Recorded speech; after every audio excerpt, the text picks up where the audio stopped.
and this is Marfoogle News. Today, I wanted to do a couple things, including the mystery plane that crossed over 6 NATO countries. And then, of course, I want to talk about the NERC report talking about our grid. Now, we covered it a few weeks ago, and we covered some of the mainstream articles that came out about this, which I have also attached over on our website.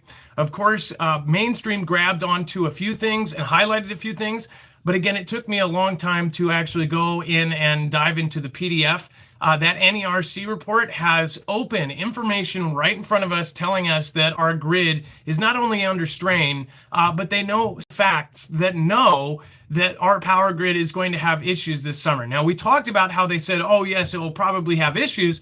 But they actually have data saying that it will have issues. And that's something that I don't think a lot of people realize. Now, after a couple nights ago, we had a caller call into our live show over on our sister channel, Marfoogle TV, essentially saying that Ohio was having rolling blackouts, and Columbus and other places in Ohio were having these forced on rolling blackouts where their power was being taken because of the strain on the Ohio grid. Now, that was not really all over the news. In fact, most of the rolling blackouts that are going on right now are not on the news. Nobody's talking about this. Michigan just had warnings, and all of these other places are having warnings because of the heat and because of what is going on. Why this matters is because they choose to only cover certain things, but basically our media in general does not prepare anybody for anything. If it hasn't happened yet, they don't cover it because people aren't interested in hearing what may happen. I guess our part here is that we need to tell you from that NERC report, which you can go through and dig through. It will take you a while. It is attached over on marfooglenews.com. In fact, if you look for the thumbnail of this show and the title of this show, you click on it, you will find all of the articles that I'm talking about and referencing, and the PDF with the actual NERC report. That's the reliability assessment. It's everything there. We've talked about that report as well. The previous year, we talked about how NERC said that there were over 700 or over 680 something attacks on our grid in different ways. And all of these were reported to the Department of Energy, and then the Department of Energy, it stopped there. They did not report it to the public. And that shows you a pattern that anything that goes on with our grid really does not get reported to the public. It gets reported to the Department of Energy, but it doesn't get reported to us. And that is where everybody should see a huge gap and say, holy moly, nobody is going to tell us when anything happens. Now, the different things that happened towards our grid were different events, and it varied from somebody taking a BB and taking a pot shot at it or something, to people driving into it with a vehicle, to people droning over top of it, to people throwing things inside, to people taking boom booms and placing them inside. All of these things have happened, including hacking, and the only two out of, what was it, over 500 to 700 different events, only two were actually reported in the public, and one of them was quite recently, and that was because it was a hack that ended up blowing up way bigger than they thought it was going to, and somebody leaked that out. That was reported to the DOE. All of this stuff is being reported. Right now, we have already had them telegraph to us before this NERC report, before all of the stuff of last year, we had DHS tell us that every single American should prepare for 6 months to a year of food and water just in case our grid has something happen.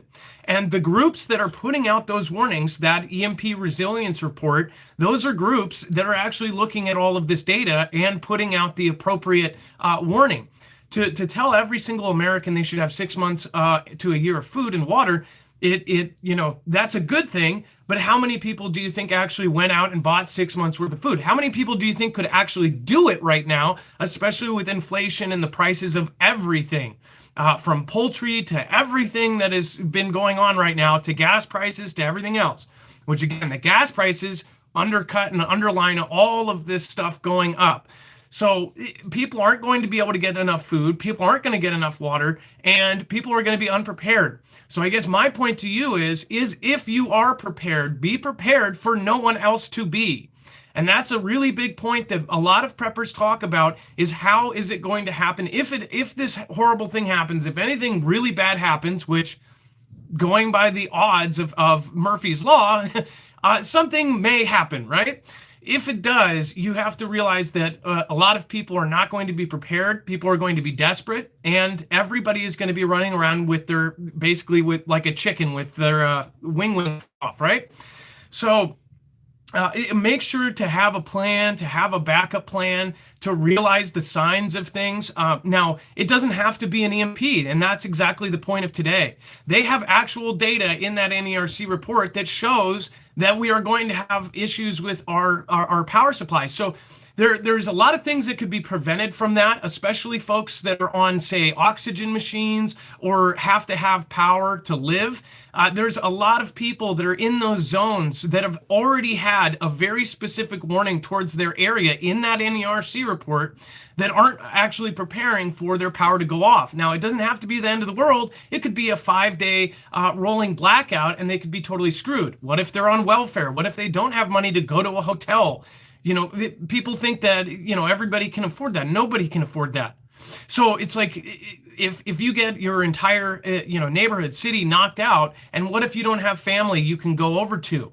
You know, what if you don't have somebody's couch to go crash on? Or what if you can't go anywhere?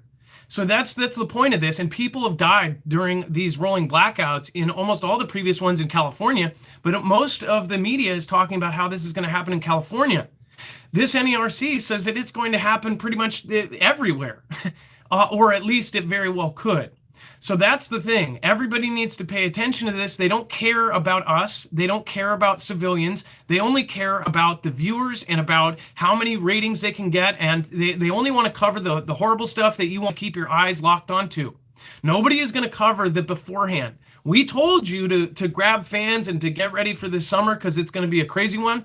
But it already shows that they're blaming this on the great change of basically the weather and everything else. But again, no matter what is behind it, it's happening and it's going to get worse. This summer is going to be very, very bad. And if you are in a place that gets hot during the summer, you should be prepared for some of the hottest weather you've ever seen. And a lot of people can't think that, especially over here in the Northwest, where we're still in the cold. By last year, my wife was already done planning a bunch of stuff and it was sunny for like a month straight. Now we have just been dealing with cold. But I've been looking at what is happening in the Midwest, what is happening on the East Coast and everything else, and it is getting bad, and it's only going to get worse. So I guess the main point is, if you can, take a look at that NERC report, look at the actual data they have compiled there, and look at what is out in the open, and look at how they selectively picked out a couple things, but they didn't cover everything, just like they have in the past. So that is attached over on marfooglenews.com. Now, as far as this mystery plane that crossed over 6 NATO countries, some are saying that they believe it could be, say, something related to either a mob or something like this, and they were transferring substances, if you know what I mean. But again, it flew, the path it flew over and where it landed is the thing. So for those who don't know what I'm talking about, a mystery plane has crossed over 6 NATO countries and triggered a swarm of jets before the pilot landed and vanished. The suspicious two-seater was spotted by Hungarian and Romanian air forces flying through their airspace and over Poland, Slovakia, and Serbia before landing in Bulgaria. Every one of those countries, bar Serbia, is a NATO member. So everyone except for Serbia. It says the mystery plane is believed to have taken off from Lithuania and landed in an abandoned airfield in Targoviste, Bulgaria, according to a media outlet called Euroactiv. Fighter jets, including USAF F-16s, 2 Romanian F-16s, and 2 Hungarian Gripens, were scrambled and tracked the 60-year-old two-seater's journey after it failed to respond to radio transmission. Now, it said the small Beechcraft plane reportedly landed in a small airport in Debrecen, Hungary, where a group of people ended up getting off to refuel before taking off again, narrowly escaping police. Bulgarian authorities have launched an investigation of what happened to the pilot and crew that vanished after landing at the Targoviste airport, leaving the plane's engine still warm, according to reports. The airport has been left unused for years and now is reportedly used for agricultural purposes, according to reports. So one thing to point out here is it went over 6 NATO countries, and it flew so low that even after the jets had tracked it, they could not go down to its level because this thing was flying over the treetops. And that is something that you do to avoid police or to avoid radar or to avoid that kind of stuff. But at this point, actually, after they tracked it, they were able to lock onto it and track it all the way, even though it was super low. But they still couldn't even get down to that level. That's how low this thing was flying. Was this something that they were looking at targets in all of those 6 countries? Why would it go over those countries? Even if it was like trying to transport substances, it wouldn't make sense from that place to that place. And then, of course, they already had it planned out. They went to that abandoned airport, and then they were able to actually miss the police. So it looks like they were either helped, like this was something that was done that was more professional, and again, it was like they knew exactly what they were doing. This isn't, a flight from Mexico to somewhere else. I mean, if it was done there, then it was one thing. But this went over very specific targets. And this is why all the folks that follow all of the planes and all of the flight radar stuff, they are finding more stuff than even mainstream. I mean, they're pulling out some stuff that, and then all of a sudden people latch onto it and go, holy crap, look what was found. These are things that are going on all over, like the mystery plane that went from the middle of the ocean over G-land. It was a USAF, no information at all. And it's like, we don't know what the heck is going on. My feeling is that there's something bigger going on here. And this is, of course, my feeling on this is that this is part of something else. And it's not it's not like they're transporting substances or something. It looks like they went over very specific spots in 6 different NATO countries. Why else would they do that? I don't know. Give me your opinion on this. Let me know. We are going to be doing our 2-hour live show over on our sister channel, Marfoogle TV. I want to thank everybody that has popped in. Lunar Sparkles, Miss Oozley, Insight, Aloha Angel. We've got Bobby James Cole, Old Rider. Thank you all the old school Foogle fam that are in the chat. And again, if you want, make sure to go over and check out the NERC report. Also over there, if you want to go to marfoogle.com/prep. If you don't have long-term survival food, those are running dry. A lot of companies are actually running out. The demand is super high. The prices are going up. And of course, the supply is going down. But we go through My Patriot Supply, which if you go to marfooglenews.com/prep, not only can you get a discount on some of the packages like the 3-month, but you can also support our small independent channel here. So thank you guys for listening today. Make sure to share this out. I guess my point is to everyone, not only in the United States, but the UK. We've talked about your power issues, about the power line getting cut underwater from France. We've talked about all of the different very kind of suspicious possible sabotages going on to power grids right now. Pay attention to your power and pay attention to how they cover it and how they don't cover it. Make sure to check out that NERC report over on the website. Thank you, everybody. Again, if you want to go check out, if you want to go get food or 6 months or a year, probably can't, marfooglenews.com/prep. But even if you want to just get like a 72-hour kit, that's better than nothing. All right, guys, again, have a good night. Be safe, be prepared, and Marf out. I'll see you over on Marfoogle TV in just a few minutes. That show will be on in just a few. Have a good day, guys. Marf out.